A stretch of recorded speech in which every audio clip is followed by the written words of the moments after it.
Lawyers, solicitors, promoters, who needs them? But are these people going to be the reason why the big clash on April the 23rd does not go ahead?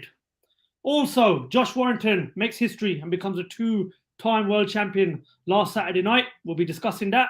Are we set for the huge rematch between Anthony Joshua and Oleksandr Usyk? Richard Riakporhe takes another step closer towards a world title shot. And could we be set for a huge British domestic clash at £158?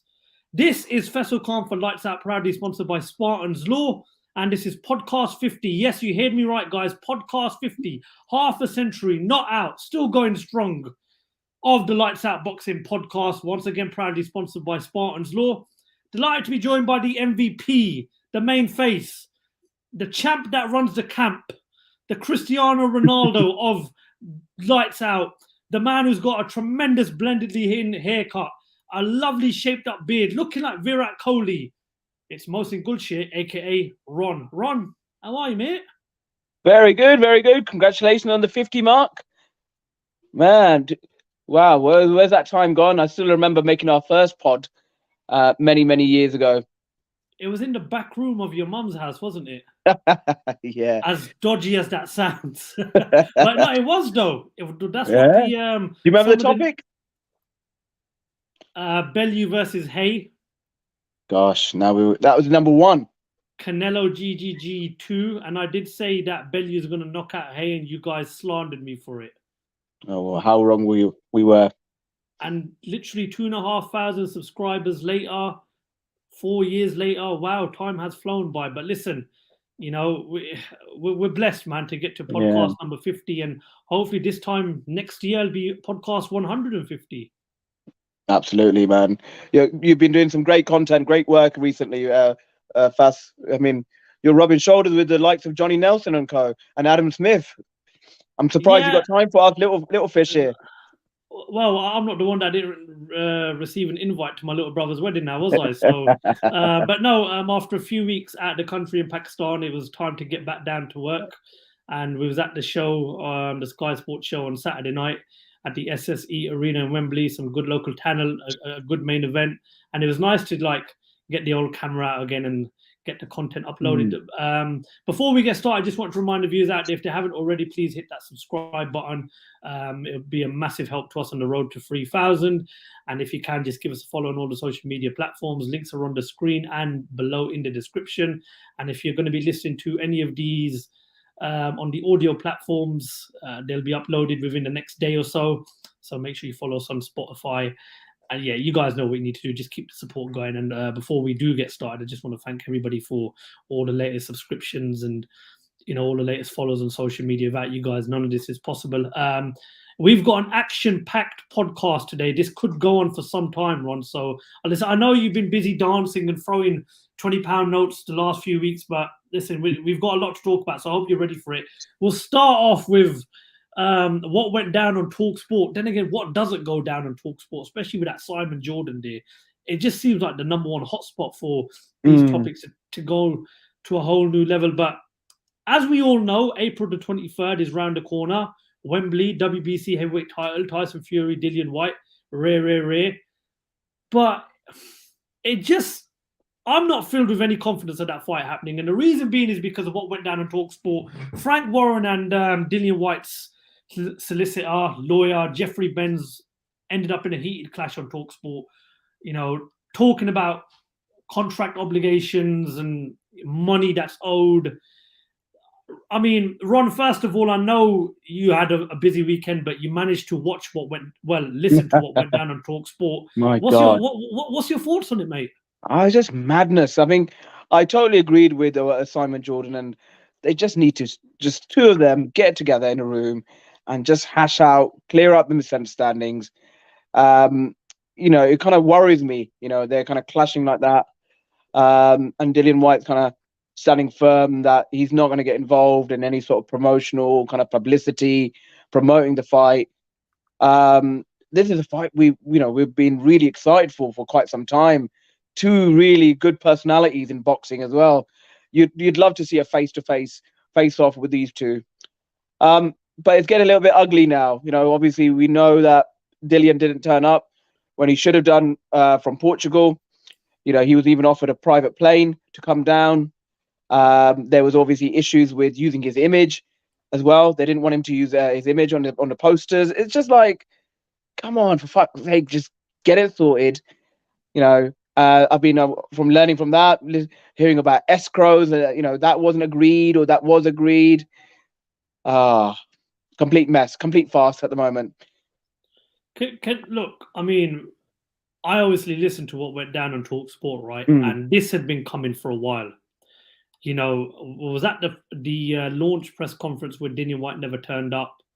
This had been brewing for a while. Dillian Whyte's not got involved in any of the promotional side of the fight. You're hearing about escrows and you're hearing about private flights to the press conference. This is pettiness at its best. I mean, we're not just talking about any belt. We're talking about, for me, the most prestigious belt in boxing, the WBC heavyweight title belt. Some of the names that have, held that belt, and you're less than a month away from the fight. These guys are talking about private jets. They're talking about promotions. They're talking about the most pettiest things. And I mean, I kind of feel for Frank Warren now. Listen, we're all old enough to know if you sign a contract, you honor that contract. And if it is written in that contract that Dillian Whyte'e has to be part of promoting the fight, then that's exactly what he's got to do. But if there's also an escrow in this contract, then Frank Warren's got to honor it at the same time. And I said a few weeks ago to HF on the way back from I said to him, I would not be surprised this fight doesn't happen, because this is so petty right now. It's just literally going to a level where day after day you're thinking that this fight might not happen. I mean, like, no disrespect, but Dillian Whyte's lawyer, I mean, he seemed clueless. I don't know why Frank Warren even gave him the time or day. I mean, just like, Frank Warren's been in the game for a very long time. He's a Hall of Fame promoter. He's been involved in big contract signings before. For me, and I don't want to sound biased, everyone knows I'm a big Tyson Fury fan, but for me, I just think Dillian Whyte's team are sort of letting themselves down. Look, I mean, yeah, he's not happy with the split, but Tyson Fury is the WBC heavyweight champion. He's the number one heavyweight in the world. He's a big face in boxing. Not saying that Dillian Whyte'e isn't, but Dillian Whyte's not won a world title. He's not been involved in a fight of this magnitude. So this is where you kind of understand why there's an 80-20 split. He's still getting £8 million or dollars or whatever it is. Plus, if he wins, he'll get more. And then I've never heard of using his image right. I've not heard of this is all new to me. And this is a shame for boxing fans like me, yourself, all the other millions of followers out there, because you talk about Whyte versus Fury. The first thing you mention is what could potentially go down at the press conference. The needle digging, the back and forth, the trash talk. Potentially a pull and a push during the face-off. We've not had any of that. So the promotion side of this fight has been very, very disappointing. And unfortunately, that's Dillian Whyte's part to play in it. Ron, I'm just gonna ask you direct now, and I want a straight up answer. Do you believe that this fight happens on April the 23rd? Heart says yes, head says no. I know that's not a direct answer. Obviously, I really want this fight to happen. But with what you said and about the back and forth, the bitchiness, the financial sides not being agreed or disagreed, or I can see it potentially. Like you said, I'm not going to be surprised if they pull out. They just said, no, screw this, we're not happening. It'd be a massive shame for someone like Dillian Whyte'e. This is the biggest fight of your career. You've been crying out for this. You've got the best resume here as well. I mean, who he hasn't beaten in his resume, Dillian Whyte'e. He wins this. He's got an extra few million quid on top of what he's been owed, what has been agreed. And he becomes world champion. And he becomes world champion. Then he calls all the shots. In a rematch. Do you know what, Ron? The way this first fight's panning out, I wouldn't want to see a rematch, because you get more bitchiness then. It's not setting a good example. And Look, listen, I'm rather disappointed with how it's been handled. Hence, to why I think we should just move on. Talk about another fight that looks as if it's going to happen in the summer. The rematch between Oleksandr Usyk and Anthony Joshua. Oleksandr Usyk released on the social media that I'll be heading over to the UK to prepare for that fight. Prior to that, we was hearing all sorts of things about Anthony Joshua taking an interim fight. We heard the likes of Joe Joyce being mentioned, Deontay Wilder being mentioned, Luis Ortiz's name was also thrown into the hat. But are you glad that this is AJ's next fight, Ron? I mean, it's been a bit of willy no, then all these other potential fights had been lined up. We were hearing Otto Wallin's name. We heard, what was the other names that we heard? Oh, God. But yes, I am glad. I mean, I'm a big AJ fan. I am glad he's fighting him again, but what's happening with his coaching setup? That's a question mark. Well, from what I'm hearing, it's Angel Fernandez that's going to be in his corner. I mean, like, So- what's he going to bring? He's not getting rid of Rob McCracken, so he's got to do something completely different to what he did in that first fight. If he goes anything like that, if he tries to box him again, we saw what happened. Clearly, he was outschooled, by Usyk. Usyk's a better boxer. So I hope Angel Fernandez can bring that kind of aggressive, kind of attacking, what Tyson Fury did in the second Wilder Fury fight. That's what that kind of game plan he needs to bring to win it. I think, in regards to the rematch itself, the Anthony Joshua that fought Vladimir Klitschko and Dillian Whyte'e, if that one turns up, that one wins the fight.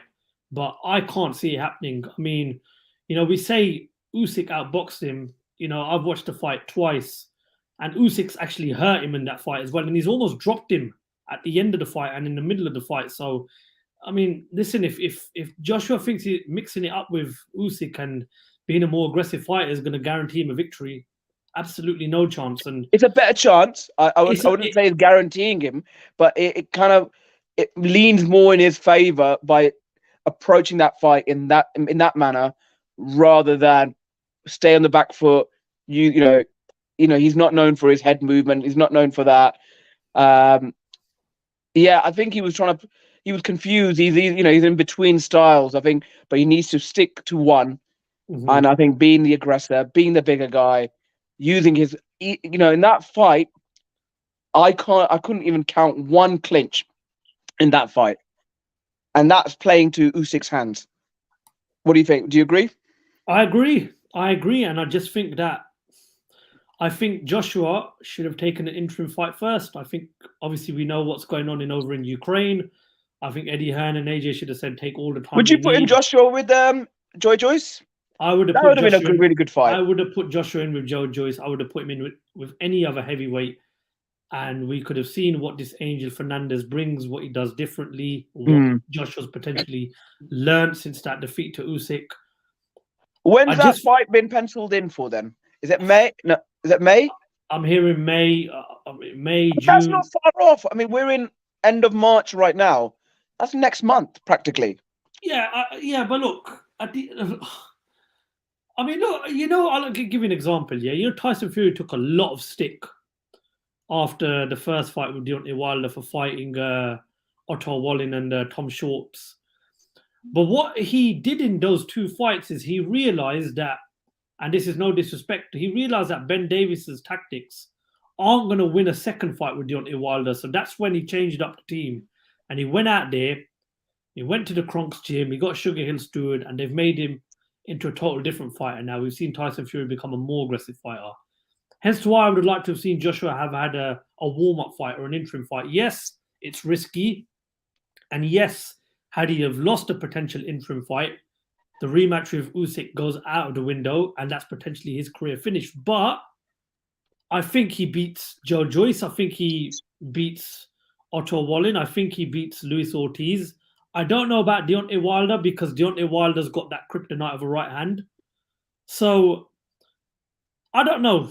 I'm not filled with any confidence of him going into that rematch. I can't see him beating Usyk. I just think Usyk is all wrong for Anthony Joshua, and this is part of boxing.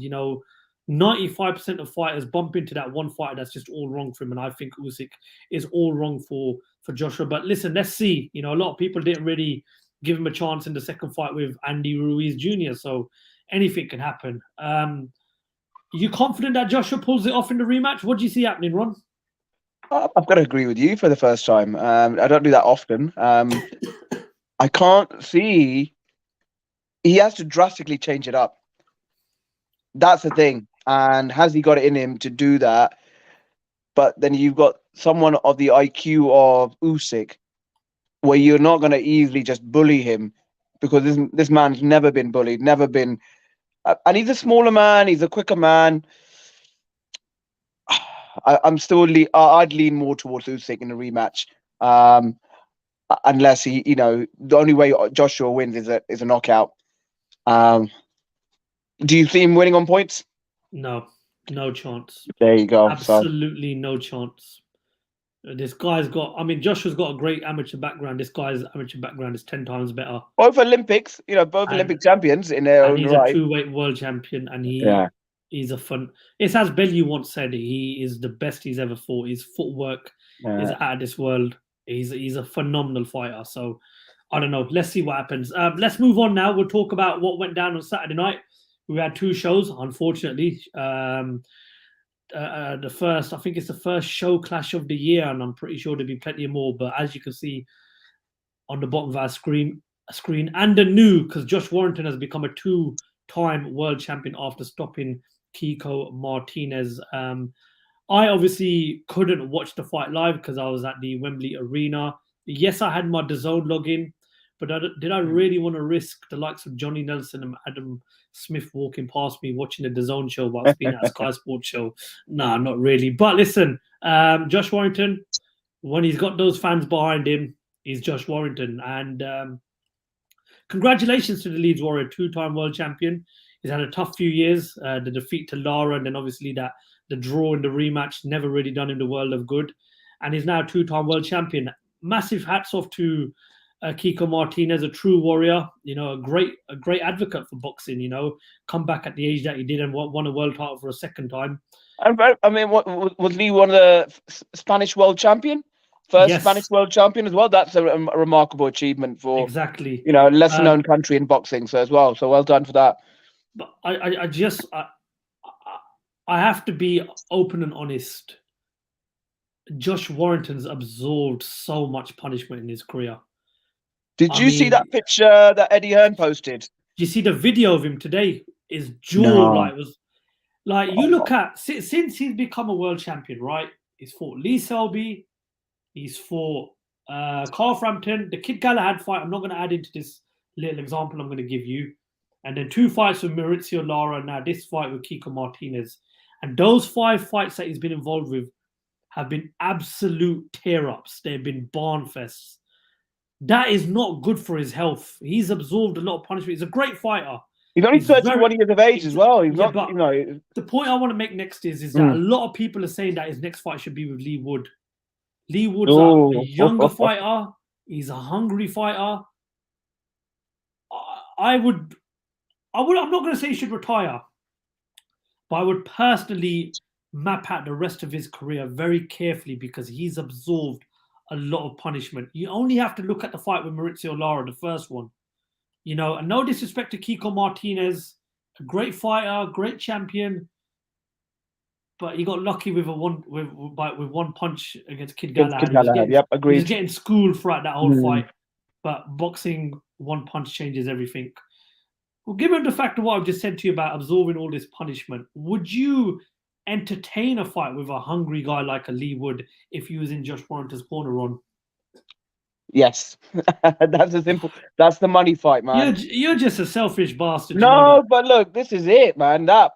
Lee Wood was in the fight of the year. We haven't spoken about that fight. Oh, come on. We haven't. I was in Pakistan. My God, that was brilliant to watch that live. And, Mickey Conlan, what a performance as well.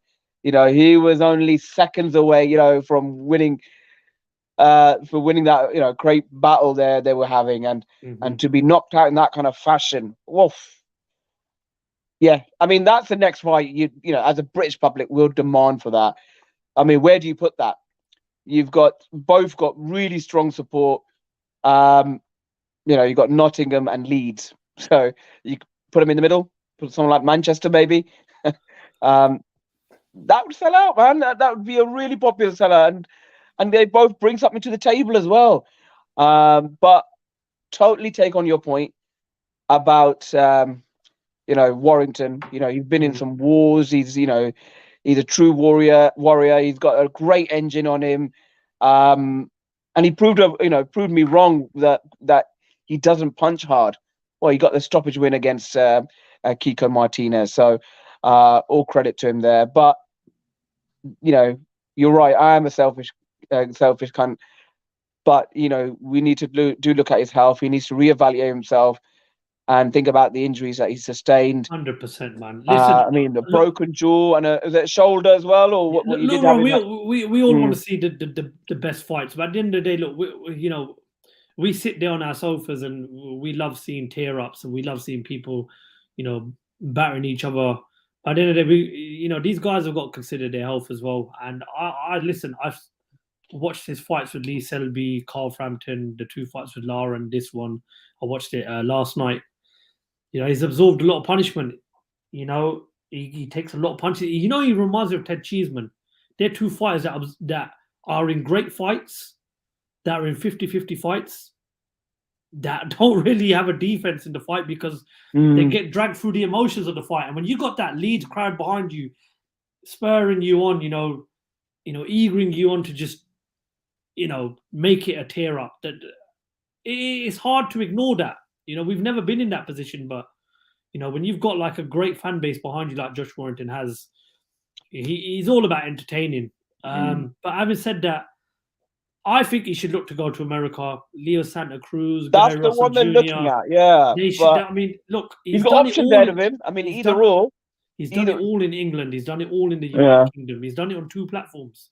Broaden your horizons and go over to the US, make a bit of extra money. You've won 2 world titles now. You don't need to prove anything now. I just think the fight with Lee Wood is not the right fight. But listen, I'm just a reporter. What do I know? Yeah. Talking about another fight that you mentioned about Lee Selby, did you hear about his defeat? Yeah, very unfortunate. Yeah. Very unfortunate. But again, Lee Selby's a fighter that's trying to rebuild. And he's not been the same since the defeat to Josh Warrington. I think he's calling it a day now. I think he's really reevaluating his career options now. Which is, if he does walk away, then he's had a great career 100%. to look back on. 100%. Former world champion, great fighter representing Wales. Been involved in some great fights. Still enjoy watching that fight he had with Josh Warrington in Leeds. He had a good career. Fair play to Lee Selby. And if he does call a day, then it's definitely a loss to British boxing. Ebony Bridges conquers the world by becoming the new world champion by defeating Maria Cecilia Roman. You know what? I'm so made up for her. A lot of people give her so much stick because of her antics at weigh-ins and the lingerie that she wears. But, you look at her background, right? She's left her family in Australia. She's left her job as a teacher. She's come over here. She's joined Mark Tibbs' gym. She's shown pure dedication to the sport. She lost a world title fight against Shannon Courtenay. And she's come out on top now. She's a world champion. And I think it's an inspiring story. I don't understand why she gets stick. I think she's good for boxing. I think it's different, and you look at it, right? Australia's got a couple of world champions now. Her, George Kambosos Jr., you've got the guys from New Zealand doing what they've got to do. That part of the world is really looking interesting now in terms of its boxing. But yeah, Ron, what did you make of her performance? And are you on this bandwagon with everybody else, or do you think that there genuinely is a real fighter in there that's in it for the right reasons? Look, man, she brings her own character, her own fire, into the weigh-ins, and what's the difference between her and what's it called, Chisora throwing tables and spitting water? That first show, this is it. They're entertainers in their own right as well. They've got she's probably kind of bringing a new market into boxing.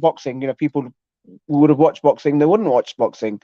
So fair play to her. She fell short against Shannon Courtenay, but and you've had the pleasure of meeting her as well and interviewing her. So what's she like? Is she lovely? She's a lovely lady. She's dedicated to the sport. I don't understand why she gets a stick. But then again, not everybody thinks the way we do. There's always going to be people out there with different opinions, but I was made up for her when I read on Twitter that night that she won the world title. Fantastic. Again, couldn't watch it because I was live at the Sky Sports show, but she deserves it. And the women's boxing right now, it's thriving. I think a unification with Jamie Mitchell would be a great fight. But I'm hoping Shannon Courtenay can regain that world title from Jamie Mitchell. She's coming back from injury, from what I know. So it's been a long road for her. But, and then hopefully we can get Courtenay versus Bridges too for a unification. Yeah. Potential main event fight at an arena in the UK.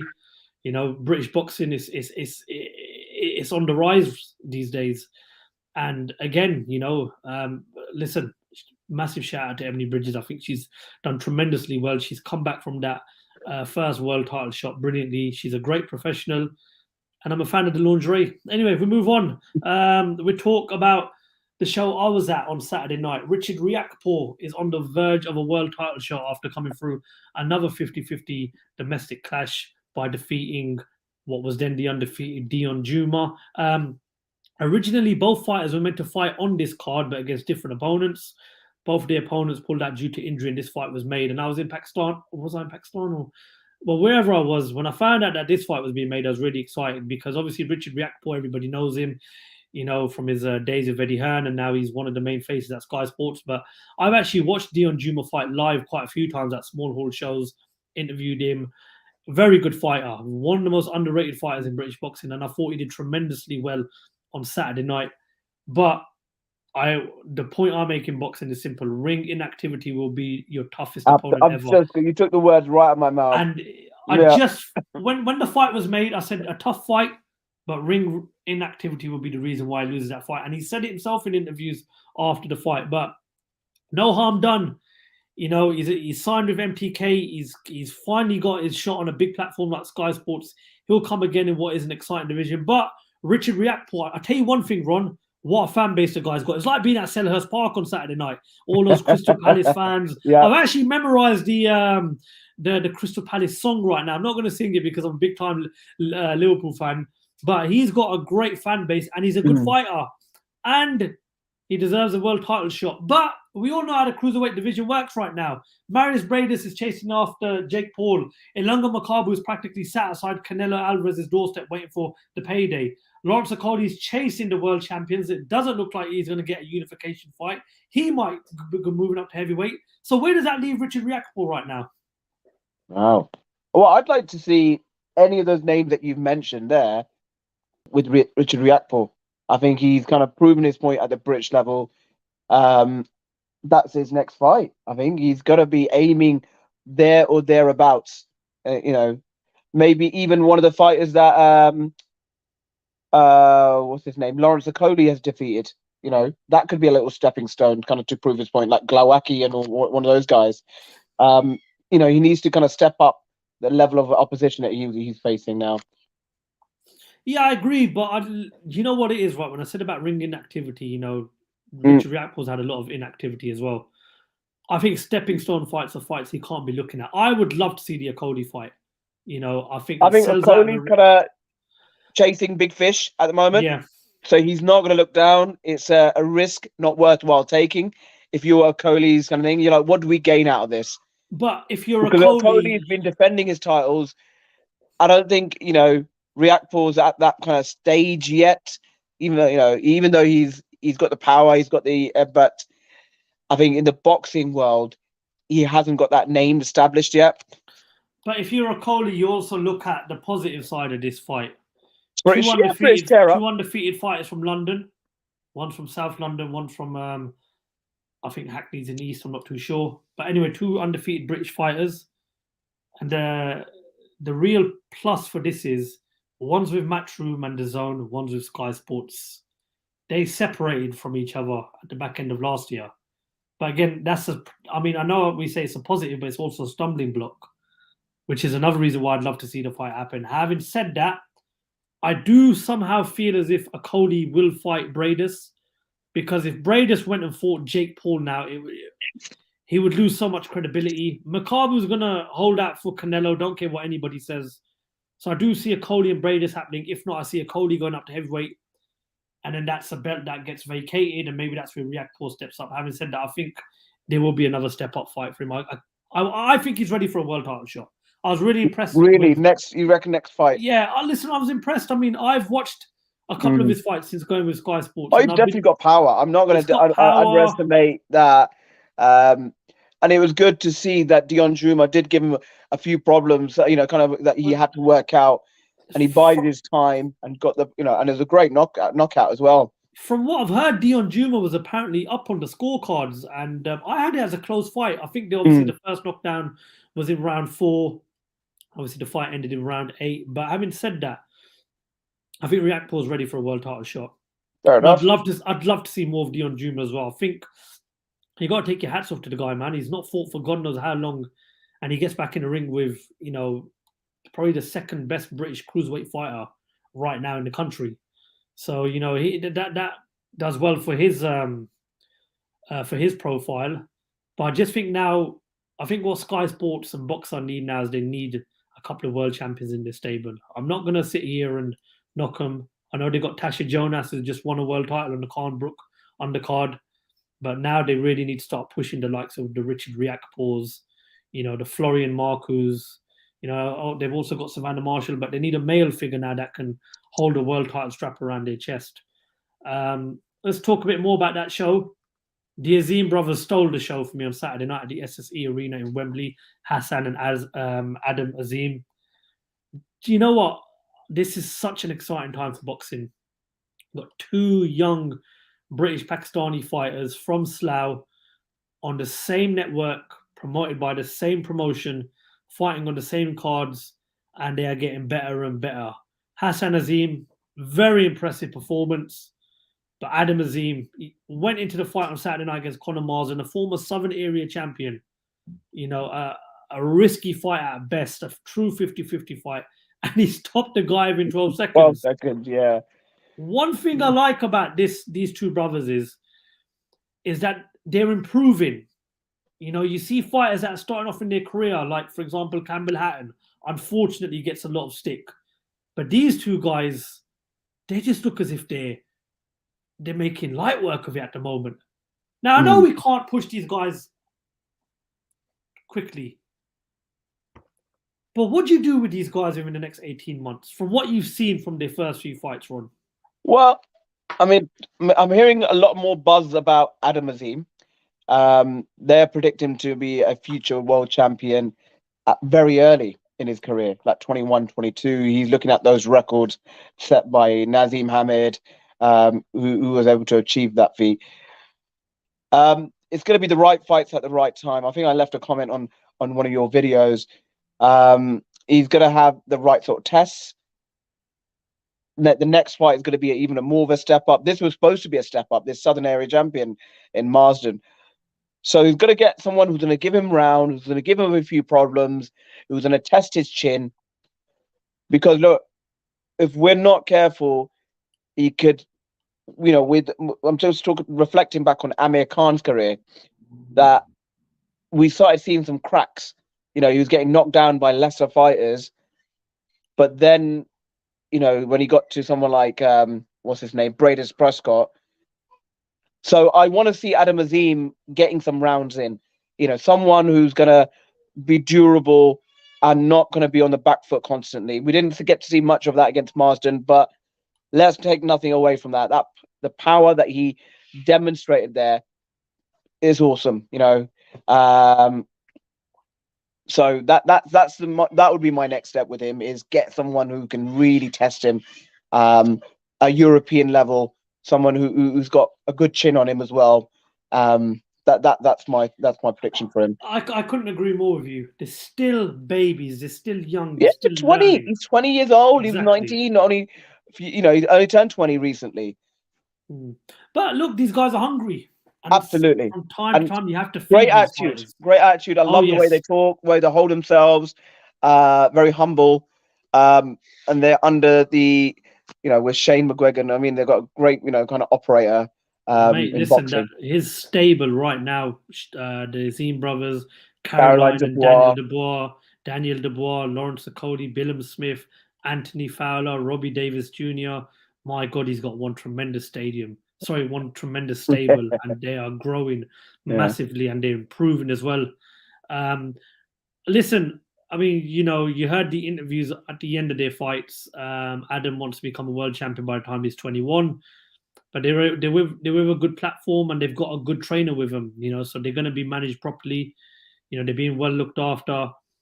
I just think it's a shame because when we look at British Pakistani boxers, the first question that people ask these days is he going to be the next Amir Khan? Listen, Amir Khan done great things for boxing. Don't get me wrong, but why do we need to have the next Amir Khan? Let's have the next guy, the next British Pakistani guy come into boxing, and let's have him make it on his own accord. We don't need the next Amir Khan. It's like we're never going to get the next Nazim Hamed or the next Chris Eubank Sr. Let's have the next face of boxing come through. And listen, we loved every minute of the Amir Khan journey. The journey's still going on, whether we agree with it or not. But I just think we need to stop comparing these guys to Amir Khan. You can't compare a guy that's had 4 fights to Amir Khan. Compare him after he's had a couple of shots at a world title or when he's won the British or the European, or don't even compare him at all. These guys, right, have got to make it on their own. We don't want to see the next Amir Khan. I want to see the next face of boxing. I want to see the next young British Pakistani fighter that could potentially go one better than Amir Khan. And listen, it can happen, but we know that this is a dangerous sport. And as you said, Amir Khan, it all went wrong against Bradis Prescott. I remember him being knocked down against Woody Limman early. Do you see the point I'm making? I get the point what you're making, and I think rounds are important. Don't get me wrong. We all rounds are important. That chin check is important because he's not been, but absolutely they're doing the right thing. He's only 4 fights. This was a risky fight, against someone who was a lot more experienced than him, and had won something significant in his career so far. So that, and what he did to him in 30 seconds in total. That speaks volumes. Phenomenal. Yeah, the younger brother's a good fighter as well, Hassan Azim. I think is it Hassan the older brother or a younger? Hassan's the younger one, and I think it's a bit. Oh, really? Okay. A bit slightly unfair that the limelight was all on his brother, but look, it's man, the flip. It's the flip that does it. It is, but listen, congratulations to both of them. Yeah, they're both doing tremendously well. They featured on some big cards. That can only do wonders for their career. I'd like to see more rounds under their belt, and fingers crossed that's what will happen within the next 6 to 18 months of their career. Let's move on and we'll talk about the big announcement that was released on the weekend. George Kambosos Jr. versus Devin Haney for the undisputed lightweight championship of the world, scheduled for June the 5th in Australia. Devin Haney's contract ran out with Matchroom and DAZN, so he signed with Bob Arum and Louis DeBella. The fight, I believe, is going to take place on ESPN. But this is a legendary fight in the making. 2 great undefeated fighters, 2 the only remaining undefeated fighters as well. Well, Tank and Ryan Garcia, but they don't fight often enough for me. A great fight, June the 5th, Australia. Ron, at the start of the year, you were saying how you wanted to see an undisputed clash in this weight. We've got it now. Just talk to me about what you think of the fight. I'm glad it's being made with someone. It was supposed to be Vasily Lomachenko, but he's tied up in what's happening in Ukraine, sadly. So all the best to him. Bloody hell, about bloody time. And it's good for Australian boxing. You were singing about the praises of Australian boxing, kind of making its mark with more and more fighters coming through, and obviously we've got world title holder. I forgot to mention Dempsey McKean as well, the heavyweight that made his UK debut on the Lawrence Okoli undercard a few weeks ago. Listen, we know how good the boxing is over here. What you want to see from in other countries in the world is you want to see the sport grow. Yeah. An undisputed clash in Australia on June the 5th. I mean, that's ballsy for Devin Haney. I mean, Americans normally call all the shots. We're holding the fights there, Madison Square Garden, that would have sold that out.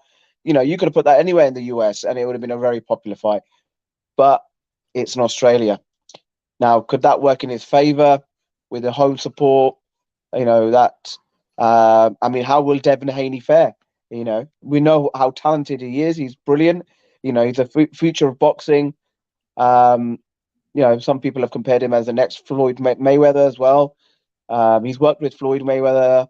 No, I'm really excited about this. I think it'll be a great dust-up. We saw Kambosos showed great heart against that win against Teofimo Lopez, which nobody predicted. People thought it'd be a done and dusted, Teofimo to kind of hold on to his title after his performance against Vasily Lomachenko. But, I mean, Destiny had other ideas. I think we've got to give a lot of credit to George Kambosos here. I mean, yeah. he's come on the scene, fought Lee Selby, beat him in the UK, and then he takes the fight with Teofimo Lopez, and he does the unthinkable, because I didn't think he was going to win that fight, and now he's headlining an undisputed fight in his own home country. That just goes to show you, man. 1 minute you can be a face that not many people have heard of, and the next minute you could be the face. That is the best side of the boxing business. A few good wins, few good performances, make a little bit of noise. The world is your oyster. This guy is going to be headlining in his own home country, in Australia, an undisputed lightweight title fight against another undefeated fighter in Devin Haney, a good fighter in Devin Haney. The fight itself, you touched on something about home advantage. Didn't Jeff Horn get a bit of a controversial decision against Manny Pacquiao in Australia? Oh my God, let's not talk about that. So that was a robbery. Yeah, well, we could talk about robberies all day long, but let's not, because I don't want to really look at any of the negatives going into this fight. But it is a point you do have to talk about, and I think when you mentioned Kambosos fighting in his own backyard, for me, Haney has to change his game plan going into the fight. We saw Kambosos is capable of being hurt, which he was hurt against Teofimo Lopez. If you're in Haney's corner for that fight, do you think a points decision is the wise game plan to go into? Or would you think and look at the fight with Teofimo Lopez and think to yourself, wait, hold on a second. This guy's shown he's vulnerable in the past. We're more than capable of getting knocked down. What do you do? You've got to take the fight to him. You're going to someone's backyard. You're traveling all that far. You've got to show that you're going to do something spectacular in front of the judges to kind of get the W. That makes sense? Because if he's going for the pin for points, it can go either way. He doesn't want to leave any stone unturned. He wants to give himself every opportunity to come and demonstrate that he is the clear winner. I was watching Creed 1 the other day, and just before he signs the fight to fight Ricky Conlon, aka Tony Bellew, he said something. Rocky said something that you just said, but he said it along the lines of, "I've seen this fight before. I've been in this fight before. You have to take the fight to him." And I think that's exactly what Devin Haney's got to do. I would not want to potentially leave the decision to the judges. I think he has to take someone like Manny, one of the all-time GOATs, Manny Pacquiao, can get cheated out of a decision. I'm not saying that he will get cheated, but Manny Pacquiao probably thought he'd done enough, more than enough. But clearly, the judges didn't like what he did. But look, these things happen in boxing. But the only thing you as a boxer could do, put an extra 10%, 20% in to make the decision a lot easier. As a TKO or a KO, and take it out of the judge's hands. But, well, we shall see on June the 5th in Australia. What's the time difference from UK to Australia? Oh God, it's like 12 hours or something. It's ridiculous like that. Yeah. So. Well, glad I never. It'll be a lot friendlier than it is when we're watching a fight in the US, where we have to be up until stupid o'clock, like 4, 5 in the morning. We've been doing that for years now. We're used to it. I know. Maybe I'm getting a bit too old for it now. And you don't watch the undercard. You sleep, and then you wake up. I've experienced it with you. Okay, so don't be like I sit up all night waiting. You sit there and dreaming about God knows what. I have to wake you up. All right. Don't forget Wilder Ortiz. Yeah, I'm awake, man. 5 seconds later, wake up, ring walk. But no, listen, big fight. Give me a prediction for the fight. What do you think happens? Haney. I'm going for Kambosos. I think Kambosos is going to stop him. Devin the Dream Haney, man. Come on. Nah. No, I like Cambosis, man. I've warmed to him massively. fair enough. Fair enough. Listen, my prediction might change, but one thing that you've seen in the past is my predictions are usually spot on. So I'm not going to lie with you there, but I'm going to stick with my gut here with Devin Haney. But I'm sure we'll do a little chat about this more nearer the time anyway. See if yeah, it changes. 100%. Ron, anything else you want to add, mate? I think we've gone through all the topics. No. Oh, sorry, we haven't. Last one. After his win against Amir Khan, the next move of Kell Brook is still yet undecided. We know. Listen, hold on. Do you want to call Asif for this one, or I can step out from this one? No. Let's not. But yeah, a lot of people have been calling for a fight with Kell Brook, but it now seems as if Chris Eubank Jr. versus Kell Brook could happen at some point this summer. Chris Eubank Jr. said today on an interview with TalkSport that he is willing to go down to 158 pounds to fight Kell Brook. It seemed like Amir Khan was going to invoke his rematch clause, but apparently from what I'm hearing, Amir Khan might fancy a potential warm-up fight before looking to fight Kell Brook again. Conor Benn fights in a few weeks' time against Van Herden. So I think this fight does happen. But at 158 pounds, Kell Brook's fought at 160 before. It didn't work. Chris Eubank Jr.'s fought, I think, at 154. It's only 2 pounds below his weight limit. Does this give Chris Eubank Jr. an advantage, or does it give him a disadvantage? I mean, Chris Eubank, whenever you've seen him, he doesn't blow up in weight. He's like a machine. He's a well-run machine. He keeps himself looking trim. But for Kell Brook, you've seen him when he's when he's not fighting. He just balloons. So I think for Chris Eubank, it's not a problem out of the two. But Kell Brook's got to think about this. Is he giving away too much? Is he playing into his hands? But I think that's a good catch weight for the both of them anyway. He doesn't want to make it any more, then it plays into Eubank's kind of hands. I like the fight. I think it's a good fight. Well, what does each other get out of it, though? Look.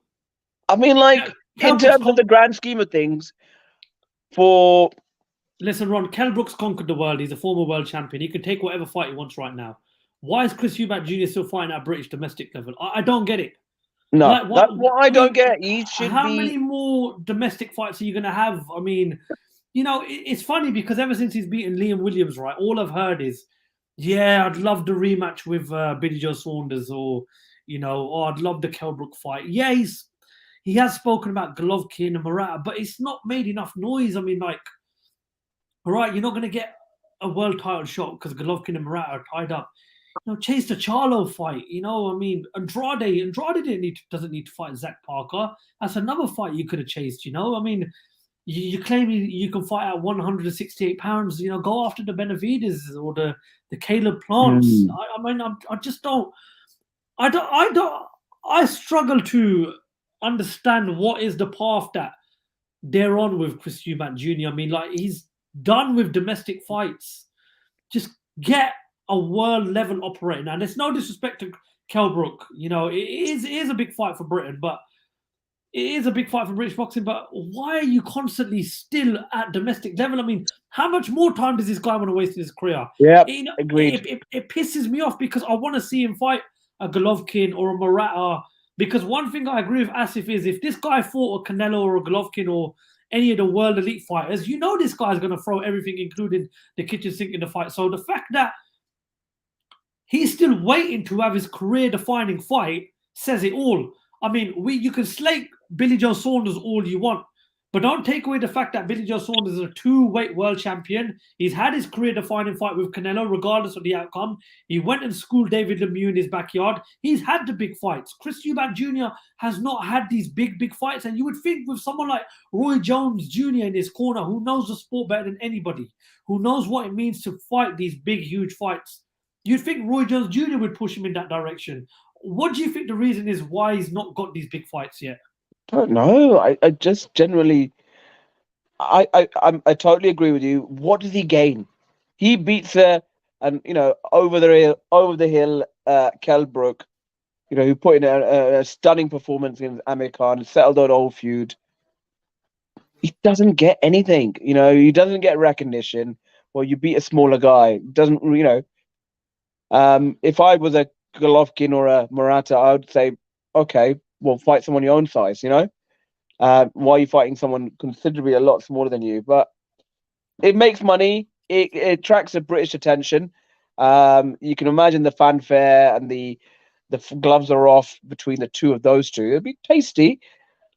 But I'm looking at the grand scheme of things. I want to see him progress his career in the middleweight, super middleweight division. All those names that you mentioned, he should be calling them out. He should be stepping in the ring with them. But fighting someone at that level, not someone that's past it, and not someone that's not in his division either. So that's a bit of a concern for him. He's wasting time. He's 32, 33 now. Chris Eubank Jr. I like him. I'm a big fan of his as well. Not bigger than Asim, though. No, absolutely not. I mean, Asim, yeah. Look, he's had some great. I know what you was going to say, dude.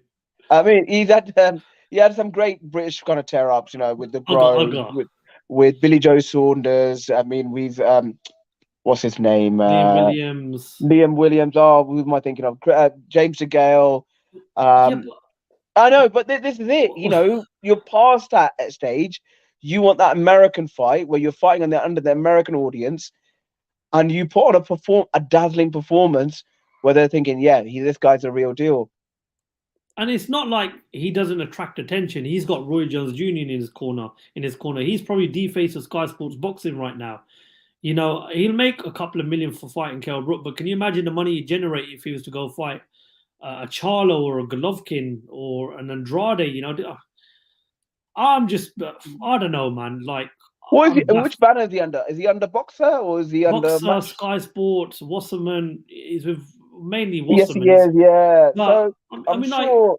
Like the Sowlands, I mean, they obviously play a huge part in his career. I'm going to have to sit down with my old friend Calla Sowland at some point and be like, listen, I mean, at what point do you stop looking at British fights and think, yeah, do you know what?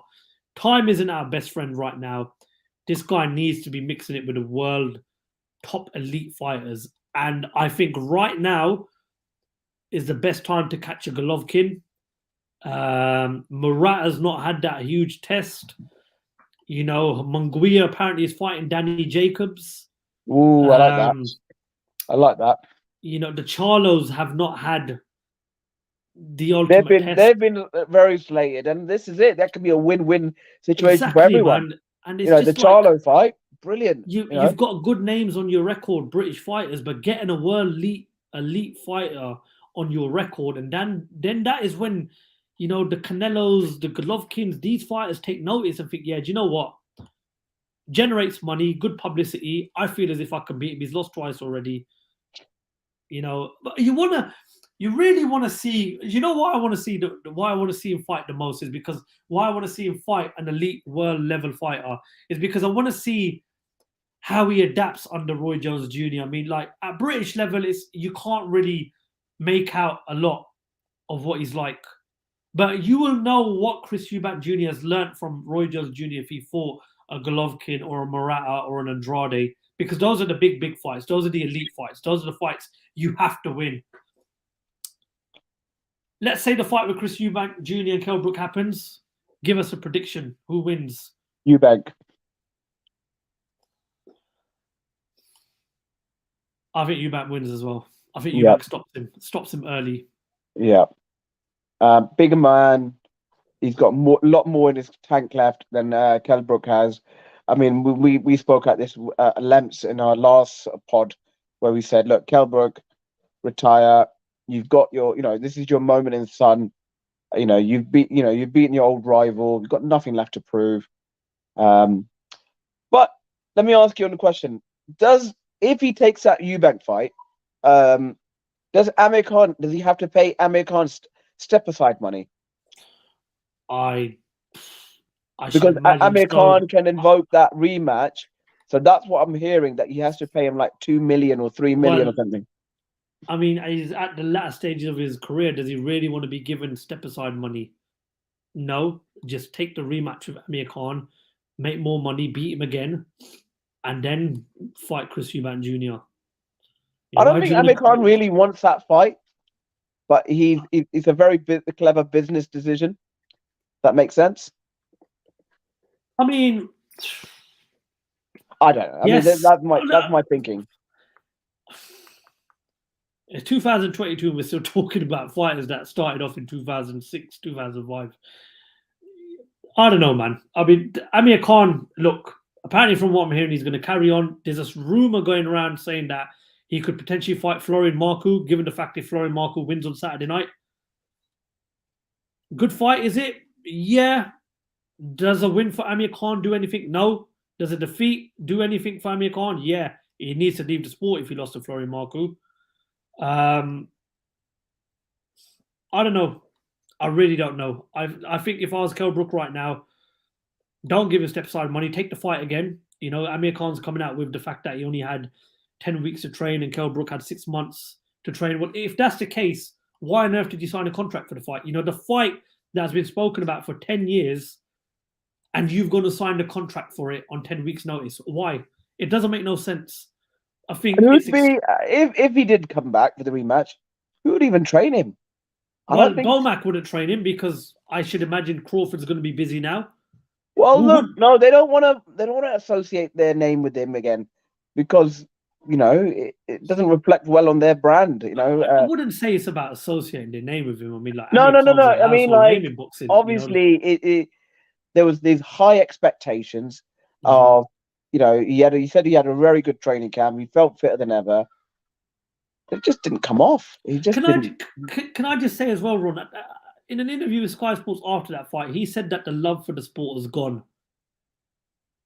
That is a point in a fighter's career when the love for the sport is not there anymore. That is when you hang up your gloves and say goodbye. Thank you for the memories. What has changed in the last month or so? I really don't understand. But listen, if